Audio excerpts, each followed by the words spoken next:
nung aking ama. Pag uwi niya galing trabaho ay meron siyang dala pagkain para sa amin. Eto sa'yo, eto sa'kin. Kahit na medyo pagod ay nakangiti lang siya sa'min. Gusto ko paglaki ko ay maging katulad ko siya. Gampanan natin tungkulin ng pamilya'y sumaya para maibigay lahat pangangailangan nila. Di ko alam buong buhay pa lang dapat itaya, dahil ako'y bata pa noon at limitadong alam. Di ko alam ang hirap na kanya ng pinapasan. Kayo doon, kayo dito, wala nang katapusan. Kahit ano ay gagawin niya, mairaos ka lang. Di nila pinapakita, hirap na pinapasan. Dahil alam naman nilang walang may pakialam. Tanggapin na lang natin ang isang katotohanan na kung lalaki ka, oo lalaki ka lang.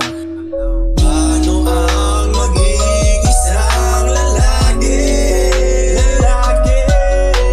Sana ay inyong itindig. Nadarama nila ay di nabalik.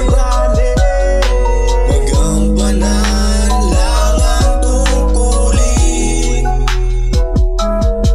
Napagtanto ko na lang nung ako ay lumaki na, nung mapagdesisyonan ng tumayo sa aking paa. Ang basihan para makita ang iyong halaga, ito ay kung hanggang saan ang kaya mong ibuga. Kahit said na sa pagod ang katawan, ayos lang, dahil pamilya sa balik at aking pinapasan. Kahit na ang nangyayari ay ulit-ulit na lang, at sa sarili ay wala ka nang pakialam. Sana dinggin nyo naman ang aming hinaing. So please sana sa sakripisyo kami ay mahalin. Di naman sa nagre-reklamo at dumadaing. Meron lang talaga kaming gusto na iparating. Huwag nyo sanang hayaan na mahuli pa ang lahat. Sabihin na gustong sabihin dahil yun ang dapat. Unang beses kaming makakatanggap ng bulaklak, ang araw na nasa kahon at sa ilong may bulak.